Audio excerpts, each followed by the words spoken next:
Hello students, this is my second video of history, chapter number 1, French Revolution.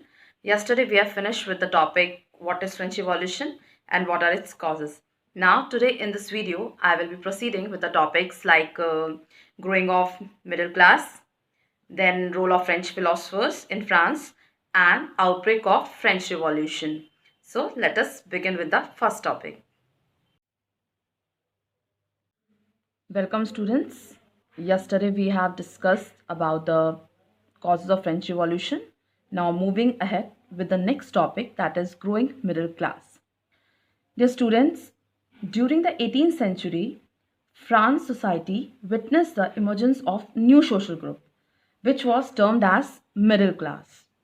And this middle class consists of merchants, manufacturers, and the professionals like lawyers, administrative officials. And these were the people, those who earned their living through the overseas trade from manufacturing of goods, etc. And these people were those who mainly belonged to the educated class. And they believed that no group in the society should be privileged by birth, which means that these people want that no people in the society should be given any privilege according to their birth. They wanted that the society should be based on freedom and equal laws, which says that they want the society where each and every person should be treated equally.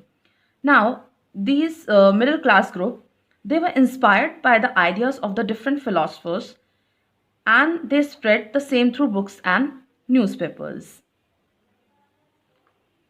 In France, these French philosophers played a very important role in infusing the feeling of nationalism among the people. So let us discuss about them in brief. First, John Locke. In his book Two Treatises of Government, he refuted the doctrine of the divine and absolute right of the monarch, which means at that time the king was considered as God. So he refuted the absolute power of monarch. Next is Jean-Jacques Rousseau. In his book Social Contract, he proposed a form of government based on a social contract between people and their representative, which means that the government should be chosen and elected by the people by giving their essential vote. Then third one is Montesquieu. In his book Spirit of the Laws, he asked the division of power within the government between the legislative, executive and judiciary.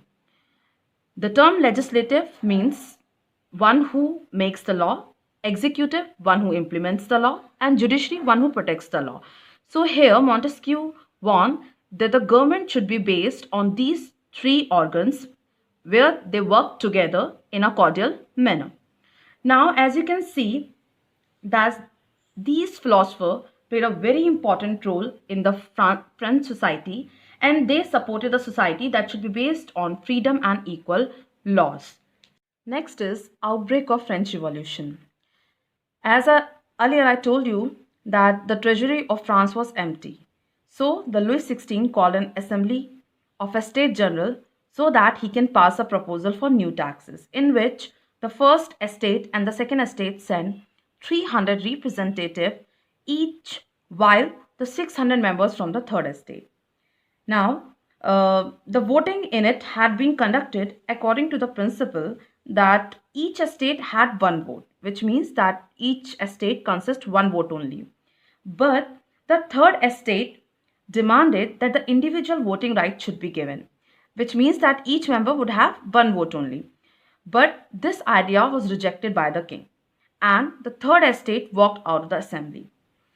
And on 20th June, the representative of third estate assembled in the hall of an indoor tennis court in the ground of Versailles, where they declared themselves a national assembly and decided to draft a constitution of France and declared that they will not move from the indoor tennis till the constitution is drafted.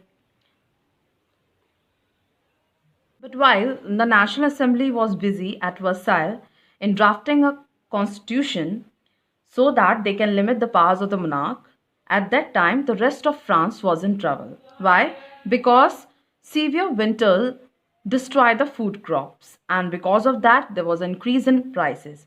And taking the advantage of the situation, the bakers hoarded the supplies so that they can make more and more profits. And after standing in a long queue, the angry woman stormed into the shops. So, to control this situation, the king ordered troops into the Paris.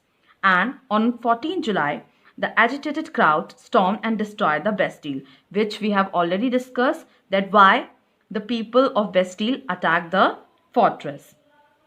Now, there were rumors around the Bastille or in the France that from village to village, the land manors were going to destroy the ripe crops. So, due to this, the peasant they attacked the castle of the nobles, and some of the nobles fled also, and they migrated to the neighboring countries.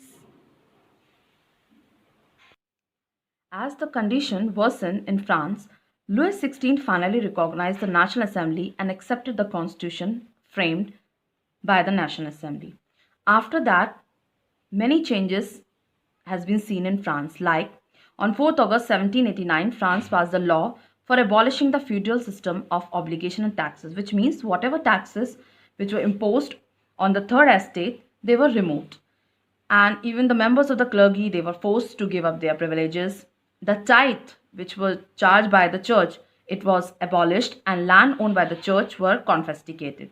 And finally, in 1972, Jacobins held the king as hostage, and they declared to form a new government and decided to abolish the monarchy and declared France as a republic. Dear students, I hope you have understood how French Revolution occurred and what are its causes.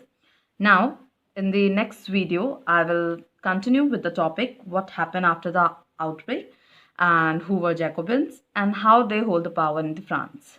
Thank you.